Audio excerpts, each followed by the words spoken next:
ये कहानी है एंडी ड्यूफ्रिन की, जो कि एक बहुत बड़े बैंक का बैंकर होता है। जज उसे उसकी पत्नी और उसकी पत्नी के लवर के कत्ल के इल्जाम में उम्र कैद की सजा सुनाता है और सजा के बाद उसे एक ऐसी जेल में भेजा जाता है जहां से आज तक कभी कोई कैदी भाग नहीं सका। इस जेल का नाम होता है शॉशैंक रिडेम्पशन। इस जेल में ऐसे ऐसे कैदी होते हैं जिन्होंने अपनी पूरी जिंदगी इसी जेल में बिता दी है।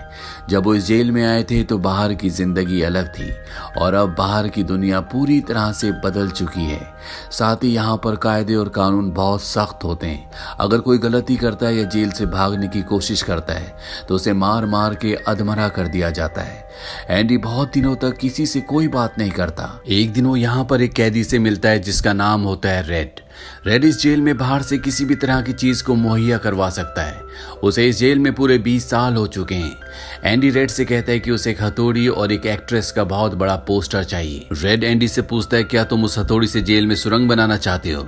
एंडी कहता है, जब वो हथौड़ी आएगी तुम खुद समझ जाओगे। रेड एंडी को यहाँ पर आगाह भी करता है। वो उसे 3 कैदी दिखाता और बताता है कि उन तीनों की तुम पर गंदी नजर है। एंडी कहता है कि अगर मैं उन्हें बता दूं कि मैं गे नहीं हूं तो?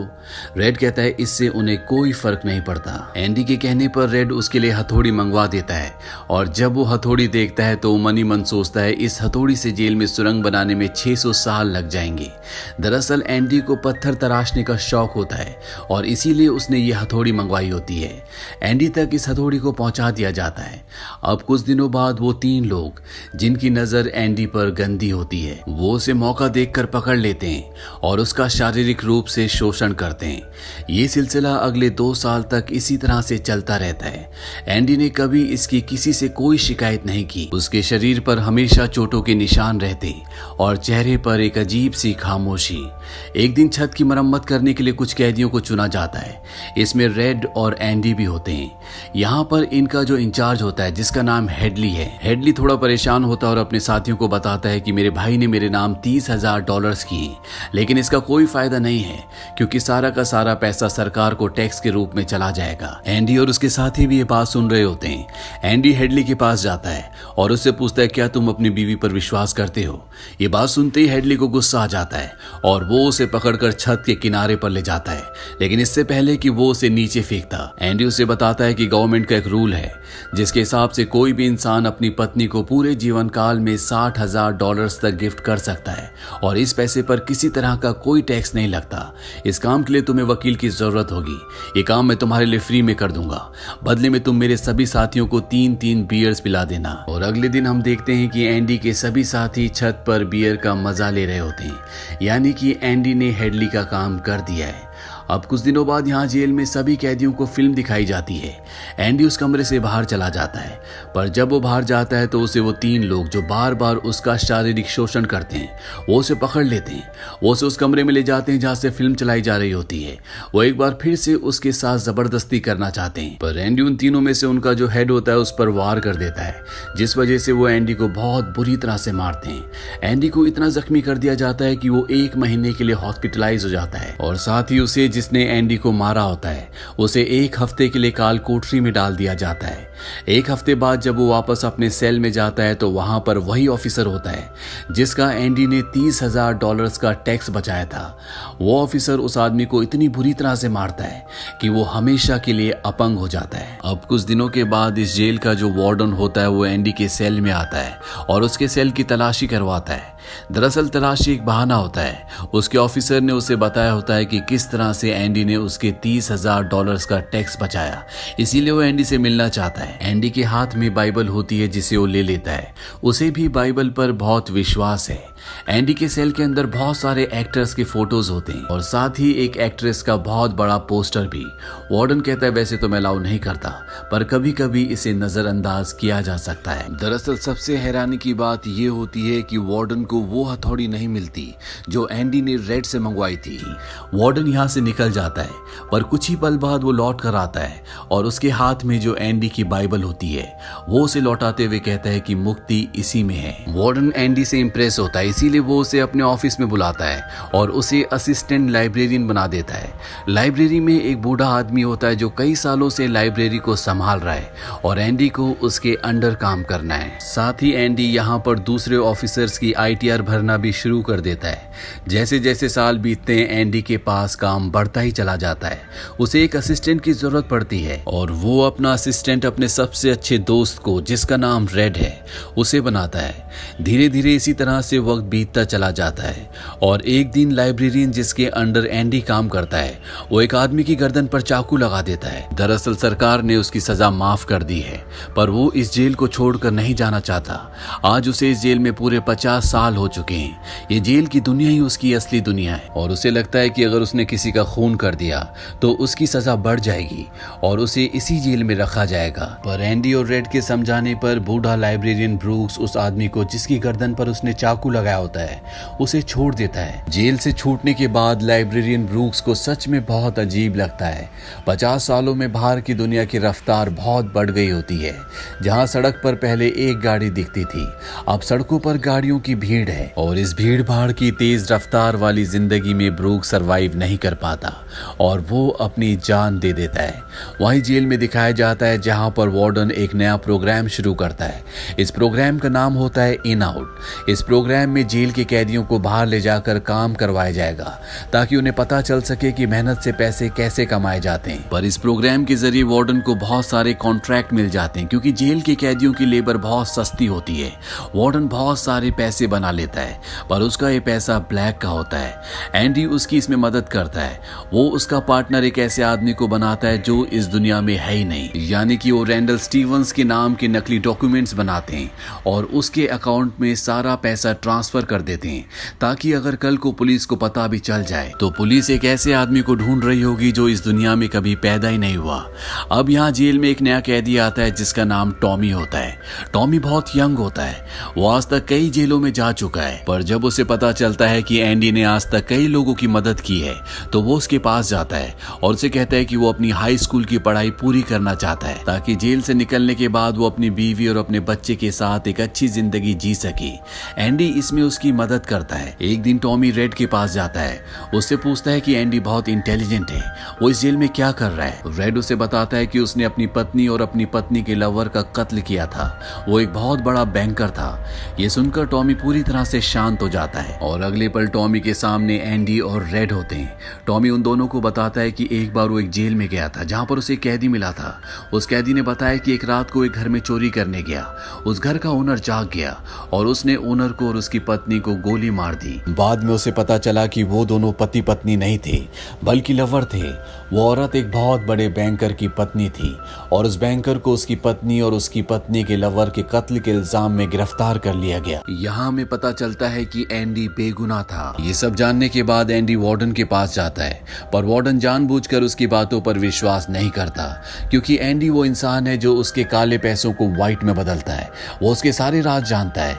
एंडी उसे इनडायरेक्टली धमकी देता है कि मैं तुम्हारे काले पैसे के बारे में किसी को नहीं बताऊंगा। इस बात से वार्डन को गुस्सा आ जाता है और वो एंडी को 1 महीने के लिए काल कोठरी में डाल देता है और साथ ही टॉमी जिसकी गवाही से एंडी रिहा हो सकता है, वार्डन उसे गोली मरवा देता है। इसके बाद वो एंडी के पास जाता है और उसे कहता है कि टॉमी ने भागने की कोशिश की थी इसीलिए उसे गोली मार दी गई। एंडी जानता है कि वार्डन झूठ बोल रहा है। वो कहता है कि आज के बाद मैं तुम्हारा काम कभी नहीं करूंगा। वार्डन कहता है कि इसे 1 महीने और काल कोठरी में रखो। आज तक किसी को भी इतने लंबे समय तक काल कोठरी में नहीं रखा गया। अब काल कोठरी में पूरे 2 महीने गुजारने के बाद जब एंडी बाहर आता है तो रेड उसके पास आता है। एंडी रेड से पूछता है क्या तुम कभी इस जेल से बाहर निकल पाओगे। रेड कहता है शायद जब मैं बहुत बूढ़ा हो गया हूँ और मेरे दिमाग ने काम करना बंद कर दिया हो तब। एंडी कहता है कि मैं यहाँ से निकलकर जिवातेन्योर जाऊंगा।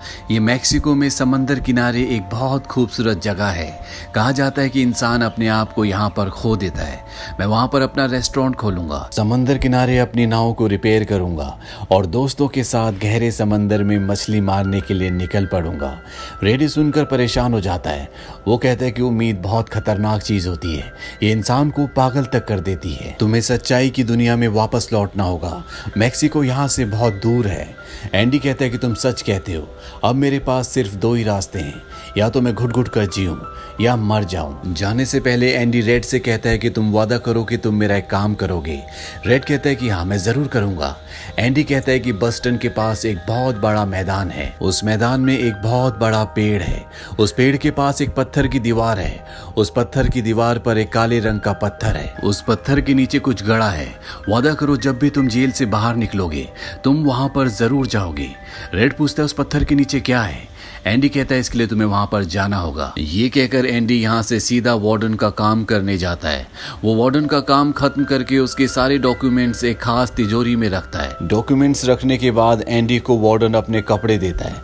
वो कहता है मेरे कपड़े इस्त्री करवा देना और मेरे जूतों को आईने की तरह चमका देना। इसके बाद एंडी वापस अपने सेल में आ जाता है। वहीं रेड आज रात को बहुत परेशान होता है क्योंकि उसे शक है कि एंडी अपनी जान दे सकता है। सुबह जब सभी के सेल्स के दरवाजे खोलते हैं तो एंडी अपने सेल से बाहर नहीं आता और जब गार्ड उसके सेल के पास पहुंचता है तो वो पूरी तरह से हैरान होता है। वहीं वार्डन को दिखाया जाता है जो अपने जूते पहनने के लिए निकालता है, पर उस बॉक्स में उसके नहीं बल्कि एंडी के जूते होते हैं और तभी सायरन बजता है और ये सायरन होता है किसी कैदी के भागने का। वार्डन एंडी के सेल में जाता है। यहाँ पर रेड को भी बुलाया जाता है। वार्डन रेड से पूछता है कि एंडी कहाँ है? रेड कहता है कि मुझे क्या पता। इस बात पर वार्डन को बहुत गुस्सा आता है। वो कहता है क्या वो कोई भूत था जो रातों रात यहाँ से गायब हो गया और पीछे छोड़ गया ये कंकड़ पत्थर और दीवार पर यह अदनंगी तस्वीर। उसके हाथ में जो पत्थर होते हैं वो उनकी तरफ फेंकना शुरू कर देता है और एक पत्थर वो उस पोस्टर पर भी मारता है जो दीवार पर लगा होता है, पर पत्थर टकरा कर नीचे नहीं गिरता बल्कि पोस्टर के आर पार हो जाता है। और जब वार्डन उसके अंदर अपना हाथ डालता है तो वो देखता है कि एंडी ने वहां पर एक बहुत बड़ी सुरंग बना रखी होती है जिसे देखकर सब हैरान हो जाते हैं क्योंकि ये दीवार बहुत मजबूत होती है। बिना मशीन के इस दीवार पर सुरंग बनाना लगभग पूरी तरह से नामुमकिन था, पर एंडी नामुमकिन को मुमकिन करके यहाँ से भाग गया होता है। इसके बाद सभी गार्ड्स उस तरफ जाते हैं जहाँ से एंडी बाहर निकला था। वहां पर उन्हें एंडी के पुराने कपड़े, एक साबुन, एक कंघी और वो हथौड़ी जो आज से 20 साल पहले एंडी ने रेड से मंगवाई थी वो मिलती है। ये वही हथौड़ी होती है जिससे पिछले 20 सालों से एंडी जेल में अपनी सेल की दीवार पर सुरंग बना रहा था। साथ ही दीवार से जो भी मिट्टी निकलती थी वो उसे अपनी जेब में रखकर ग्राउंड में बिखेर देता था। एंडी ने आखिरी बार जब वार्डन के लिए काम किया था तो वो वार्डन के काले धन के सारे डॉक्यूमेंट्स अपने पास रख लेता है और उसके पास जो उसकी बाइबल होती है वो उसे वार्डन के सेल्फ में उसकी तिजोरी में रख देता है।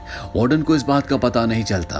साथ ही वार्डन ने अपने कपड़े जो उसे प्रेस करने के लिए दिए थे, एंडी उन कपड़ों को अपने कपड़ों के अंदर पहन लेता है। साथ ही उसके जूते जो वार्डन ने उसे पॉलिश करने के लिए दिए थे, एंडी उन्हें पहनकर वहां से निकल जाता है। रात को जैसी सारी लाइट्स बंद होती है एंडी उस सुरंग से बाहर निकलता है। इसके बाद वो एक गटर का पाइप तोड़ता है और उस गटर के पाइप में रेंगता हुआ वो उस जेल से जहां से आज तक कोई भी कैदी नहीं भागा वहां से भाग जाता है। हालांकि एंडी जिस गटर के पाइप से रेंगता हुआ बाहर निकला था वो 2 फुटबॉल ग्राउंड के बराबर लंबा था।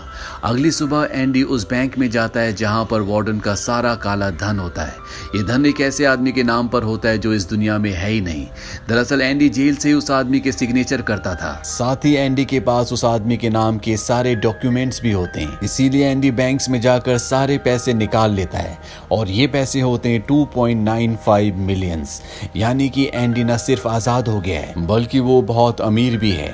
एंडी के पास वार्डन के काले चिट्ठों के सारे डॉक्यूमेंट्स होते हैं जो वो प्रेस को भिजवा देता है।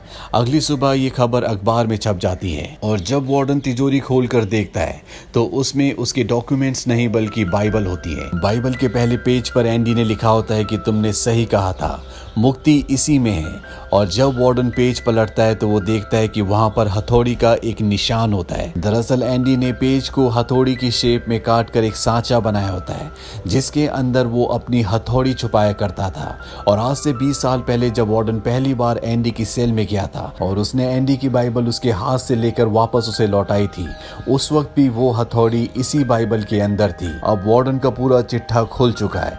पुलिस उसे गिरफ्तार करने के लिए आ रही होती है, पर इससे पहले कि पुलिस उसे गिरफ्तार करती वार्डन अपने आप को गोली मार देता है। कुछ वक्त बीतने के बाद एंडी के दोस्त रेड की सजा को भी माफ कर दिया जाता है। उसे एक नौकरी दिलाई जाती है, पर बाहर की दुनिया में रेड का दिल बिल्कुल भी नहीं लगता क्योंकि उसने अपनी जिंदगी के 40 साल जेल में गुजारे थे। रेड भी उसी कमरे में रहता है जहां पर लाइब्रेरियन ब्रूक्स रहा करता था और रेड भी अपनी जान देना चाहता है, पर तभी उसे अपना वो वादा याद आता है जो उसने एंडी से किया था और वो उस बड़े घास के मैदान में जाता है जहां पर एक बहुत बड़ा पेड़ होता है, साथ ही पत्थरों की दीवार भी होती है। उस दीवार पर एक काला पत्थर होता है और जब वो उस पत्थर को उठाता है तो उसके नीचे एक बॉक्स होता है। उस बॉक्स के अंदर कुछ पैसे और एक लेटर होता है। ये लेटर एंडी का होता है। उस लेटर में लिखा होता है, तुम्हें उस जगह का नाम याद है जो मैंने तुम्हें जेल में बताई थी? तभी रेड कहता है ज़िवातिन्योर। वो कहता है कि तुम उस जगह पर आ जाओ, मैं तुम्हारा इंतजार कर रहा हूँ। इसके आगे एंडी ने लिखा होता है कि उम्मीद अच्छी चीज होती है, बल्कि सभी अच्छी चीजों में सबसे अच्छी, और अच्छी चीज कभी नहीं मरती। इसके बाद एंडी उस जगह पहुंच जाता है और जब वो समंदर किनारे जाता है तो वो देखता है कि एंडी नाव में बैठकर अपनी नाव ठीक कर रहा होता है। ये जगह, ये सब कुछ एंडी का वो सपना होता है जो उसने जेल में रेड से शेयर किया था। और रेड ने कहा था कि उम्मीद अच्छी नहीं होती, उम्मीद इंसान को पागल तक कर देती है, पर उम्मीद शायद इस दुनिया की सबसे अच्छी चीज है जिसकी बदौलत न सिर्फ एंडी 20 सालों में सुरंग बना पाया, बल्कि उसने वो सब कुछ भी पा लिया जो अपनी जिंदगी में पाना चाहता था। ये हॉलीवुड की आज तक की सबसे हाई रेटिंग मूवी है। IMDb पर इसकी रेटिंग है 9.3। ये मूवी रिलीज हुई थी 1994 में। इस मूवी का बजट था $25 मिलियन और बॉक्स ऑफिस पर इसने कमाई की थी $59 मिलियन की। उम्मीद करते हैं कि ये कहानी आपको पसंद आई होगी।